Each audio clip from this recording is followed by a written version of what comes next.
Hell, I've married or am in a relationship with an entrepreneur and it's not going well. I get it. I've been in this situation before. In fact, I have been the entrepreneur in a relationship with someone saying, hell, it's not working out. My name is Cletus Coffey, the founder of Be the Torch. And if you know my story, if you've been following some of my content, you know that I have a purpose and a passion for creating a lifestyle that a business can fit into, not the other way around. And that's because when I first got into business, it was all, I just want to grow, I want to achieve, I want to accomplish in success in my business.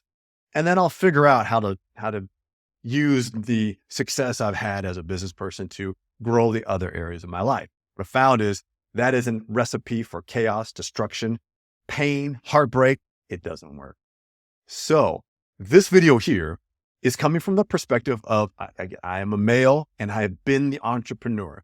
So it's not to say that this doesn't work for a woman who happens to be the entrepreneur and in a relationship. I just know that I'm coming from my perspective and I'm just trying to help support and enlighten and provide a little bit of understanding for someone who's in a relationship with an entrepreneur, male, female, doesn't really matter. I just want you to know from the place in which I'm coming from. So I'm going to go through 5 key elements that I think can help support you as a partner who is supporting an entrepreneur and understanding what's going on for them and why this is maybe so confusing for you as it was for the partners I was in a relationship with.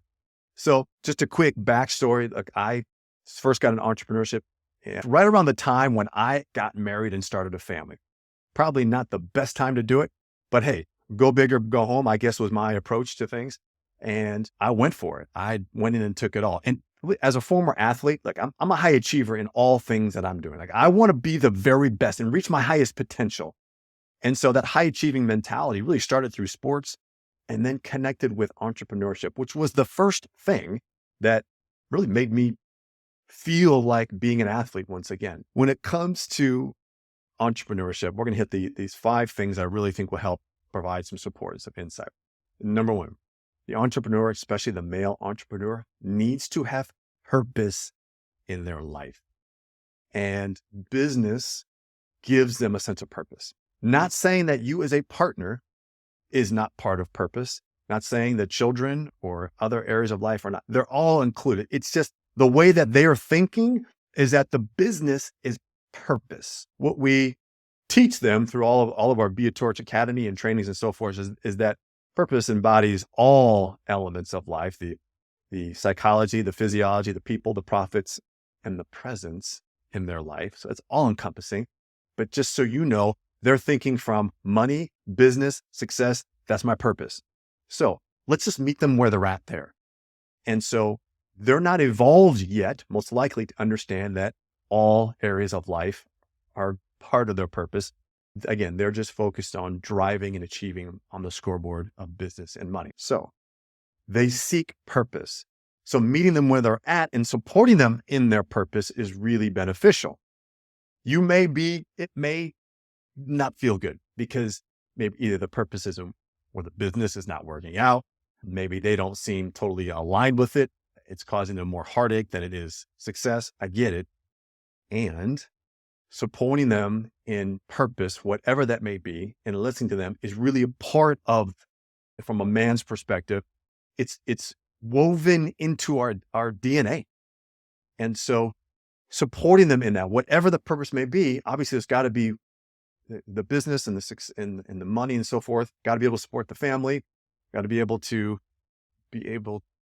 give them the joy and the passion, the fulfillment that they really want. They may not be there yet, but they're on the path towards making this part of their life's purpose. And although it may seem counterintuitive because things are not working out, I'll give you an example. For me, it was my purpose to be an entrepreneur, and the things weren't working out. And yet I was continuing to drive, even though I wasn't making enough money to support the family, so that my partner actually had to go back to work and start getting out of her comfort zone to instead of taking care of the family, she had to go back to work to make money because my stuff wasn't working out. But instead of saying, what's wrong with you? You're no good. This is not for you. instead of demeaning, degrading, name calling, emasculating them, recognizing that they just have a woven in them unconsciously for a lot of us, a purpose to create and support themselves, family, community, the world at large. Number two, they are liars. And you may be saying, yeah, I figured that. No, or you may be saying, wow, I was not aware. Either way, just recognize that they're lying to you. And it's not that they're lying to you because there's something about you. It's they're lying to themselves. And for me, I was a habitual liar, primarily because I just was afraid to show up as me. I was afraid to say I was lost. I was struggling, that my purpose was misaligned, that I didn't know how to make money, or that I was suffering and I needed help. I didn't know how to communicate that. And so I lied. I lied to myself, first and foremost, about how much debt I was really in, about how little money I was really making, that I wasn't doing the sales and marketing that I needed to do to generate the revenue that I needed, because I was afraid and had imposter syndrome. There's so much that's going on for us, and we're going to lie about it because we want you to not worry. We don't want you to get angry with us, or get frustrated and come out of your, if you're a female, coming out of your divine femininity and having to do things that are compensating for where we're lacking. And so we're going to lie to you to make sure you feel, so like, hey, everything's cool, but it's not cool. And again, I wouldn't, it depending. Obviously, there are some that are being maliciously lying. That's not who I'm talking about. I mean, those people who've gone really far down the path where they're lying to themselves, they're lying to you, they're lying to cover up their abuse, maybe of alcohol, drugs, or other addictions, which they're using to numb the pain. I felt so shameful that I couldn't figure it out. And I just was experiencing so much guilt. I wasn't providing or supporting them the way that I wanted to. So I lied. Recognize that this is not an opportunity to go out there and call them out on liars, but it's helping you sort out what the truth really is and helping them sort out what the truth really is by getting to what they're feeling. The next step is, from a male entrepreneur perspective, I would encourage you to avoid hijacking their masculine. I remember at the time I was in Southern California, and I was with my ex-wife at the time, and we were in an elevator, and we were talking about the challenges that we're going through and how I was struggling and I wasn't making ends meet and wasn't producing. And I remember her saying, wow, it's amazing how I've taken on the role of the husband and you're the wife. That was a dagger. Oh my goodness. And of course, I felt so much shame and guilt because, yes, she had to go back to work. She had to take on a financial workload that was making up for my lack. And although she was right in where I was not being successful. What that did was, she took on the masculine role, which she was out of her element. I was playing this feminine role, which took me out of my element. And yes, there needs to be some clarity and some coming back to embracing our masculine and giving the opportunity to step into it. So avoid hijacking their masculinity and letting them step into that. And what I know is, once giving an opening and a safe, caring environment by which I can step into my masculine, man, now I'm excited. I want to embrace it. I want to blast through that door and embrace my masculine, which is what you on a female side, what you need. So, and what you want. And I'm assuming, I mean, that's just, again, from my perspective. I don't want to put words into your mouth, but don't hijack their masculine. Let them step into it. And you know what? It may take someone longer than others. It took me a while. Avoid hijacking the masculine. Let them step into it. And you can support them along the way and encouraging them to do it. but you doing it is not helpful for them. You pointing the fingers at emotionally or verbally abusing them to do it is not going to get them any closer. I had to be in a place where I felt safe and comfortable to step into it, and then I had to do it.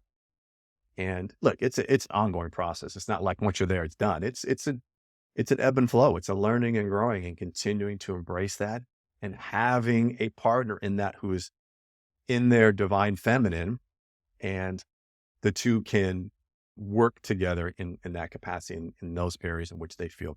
We take on, the male still takes on some feminine roles, and a female, a masculine roles, and or energy in some capacity. I mean, it's there.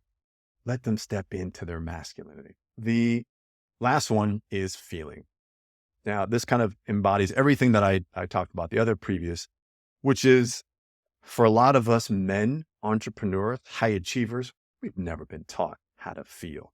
Not an excuse by any means. I just know from my own experience and from a lot of experiences in working with high achievers, they just are awakened to, wait a second, A, I can feel this way, really? And number two, I can communicate it. Man, I had no idea. I had no idea that I could feel and that I could communicate it. So, for example, going through challenges in relationships, being able to say, I'm feeling ashamed right now. There was no way you could get me to say that and to own that, because I had to show up on stage, on the field, like as an athlete or in my business, put together, strong, supportive, and knowing what I'm doing, because I didn't want to look weak. And for some of us, if the male comes from an athletic background, we're taught, play through the pain. Don't let them see your weaknesses. That was ingrained at us from a very early age. And it has continued on with us into our adult lives, into our business lives.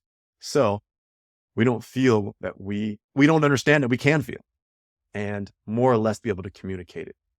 But what I know is, once they can step into feeling, how to communicate what they're feeling, it is like the floodgates come open. And that's probably where you as a partner can look at your entrepreneur and say, there you are. I knew you were in there, and they are there. There's this hard outer shell that they have to learn to let it crack and fall apart and step into their authentic selves. They're there. It's just that hard nut to crack. And some are going to be harder than others. It took me a long time. It didn't have to take that long. It really did. And unfortunately, what caused me to get to this place was struggle and chaos and destruction. It took me going through the deepest, darkest, most challenging places in my life to recognize, like, there's got to be something different, and there's got to be a different way to go about this. My life cannot be completely about struggle and relationships that are not working, and fighting and toxicity, and my life was not designed for that. And so, unfortunately, getting to that space, for a lot of us, really is where we start to grow and become aware. And that's what it is for me, was just getting aware, becoming aware that I have these feelings and that I am lying to myself, and I need to tell the truth, and that I can communicate what I'm feeling, and I can step into my masculine, and I can take my attention and my focus off of the scoreboard of life. We're ingrained in achieving and accomplishing. And then there's all this pressure to achieve and accomplish. We built this life, we have this house, we've got this family, and I got to continue to go every day to achieve and accomplish, to produce for employees, for customers, for our partners, for our kids. And we take all that on. And it creates a lot of stress and pressure and overwhelm and exhaustion. And then we detach and we become avoidant and not wanting to talk about things, not wanting to connect. So knowing that there is a lot of stress and a lot of pressure, they need to learn how to manage their energy much, much better. It should not be they're working 12, 13 hours, coming home exhausted, and they need to have a drink, or they need to go, smoke or take some gummies just to like ease and relax, or they need to jump on social media or video games to numb their pain. And they'll use those things as an example, as excuses for, I've just been working hard. Yeah. And the truth is they're not managing their energy. They're not managing themselves so that they're exhausted. And now they don't have time for their partners or time for their family. And what they'll say is, but I'm doing it for you. I'm doing it for us. And you know what? It's actually true, especially when they're not successful or they're not succeeding. They're going through a rough part. In their mind, they're doing it for you. And so you may be, as a partner, saying, we're lacking connection. We don't go on dates anymore. We're not having sex anymore. We're not communicating much anymore. And their excuse, if you will, is, well, gosh, I'm working so hard and I'm producing and I have to go out there and grow the business and make money for us. And I'm doing it for you. And they are, and they are doing it. However, they're misaligned. They're misaligned with all the areas in their life. They're so focused on driving and achieving and accomplishing on the scoreboard that they think that they're doing it for everybody. They're doing it for you. And although that is part, as you probably know, so is communicating, being open, being vulnerable, and connecting in the relationship with the same energy, the same intensity, maybe not the same time, because we know work takes time and so forth, as they are with their careers and in their business. This all stems from this ingrained societal focus on the scoreboard, meaning they want to achieve money, they want to achieve status, success. They're keeping track of vacations they're taking and money that they're spending and money that they're accomplishing, the number of times that you have sex each week. They're wanting to achieve and accomplish, and we need to get their eyes off the score because it's something they cannot control. So we want to focus on controlling what we can control, not the things we can't control. Can't control the scoreboard, and nor can we enjoy what we're achieving and we're accomplishing if that's where we are putting our self-worth, our identity, our confidence in that area. See, it's counterintuitive, but I'm telling you, if you can take it off the human plane, right, the achieving and accomplishing, and put it more on the being element, the being plane, that's where happiness, that's where fulfillment lies. And that's challenging for the entrepreneur to see because they're so focused on achieving on that scoreboard. One last thing before we end here. When the entrepreneur, especially if it's a male, when they do develop some level of awareness, and for the first time, they begin to open up and they share something that's vulnerable. They're sharing what they're feeling. If you, as the partner in this relationship, when they've spilled their guts, maybe not all of it, just some of it, their vulnerability, where they're feeling, if you stomp on that, if you demean them, if you say, I told you so, if you attack what they're feeling when they've cracked open a little bit, don't expect them to open up ever again. That's a big one. When you finally get that male entrepreneur, that high achiever who's been taught to be hardened, not share, be tough, to put everything on their shoulders. When you get them to open up, if you stomp on that, they're closing up and they're not going to open up again. So when they do open up, provide a safe space for them to share. Hold space for them without judgment. I know that's going to be hard because you're at your wit's end. You're frustrated. You're angry. You feel like you've been screwed over. I get it. I understand. And if this individual means something to you and you want to continue in a relationship with them, then you have to hold space in a safe, non-judgmental environment so that they continue to crack open a little bit more and a little bit more and a little bit more until you get their authentic selves and you get what you are looking for. Now, again, no excuse if they're not treating you well, they're not, being honest and, in a malicious way. Obviously, that's a whole different conversation. And please know, I am not a relationship expert. I am not a therapist. I don't have any certifications. I'm not trained in any of this. I just know how high achievers work. And I see them every day. And so if this a little bit was helpful, please share this with them. Just tag them in the comments here or forward this to them so they can watch it. Have them subscribe to the channel here. There's a plethora of content that can help support them as a high achiever to succeed in business, make more money, grow. Absolutely. to succeed in their relationships and their health and well-being, in their presence, their connection to a higher power, and in their mindset, in their purpose, in their passion.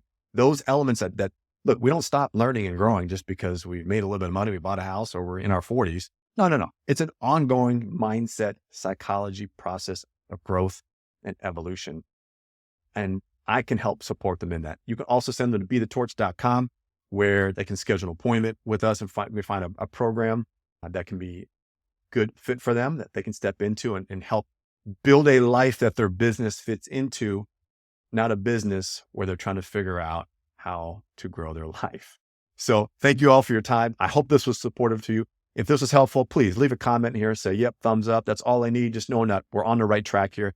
And this, for those of you who are in a relationship with an entrepreneur, that you feel like you have a little bit of understanding, a little more of what they're thinking about and how you can best support them and your relationship.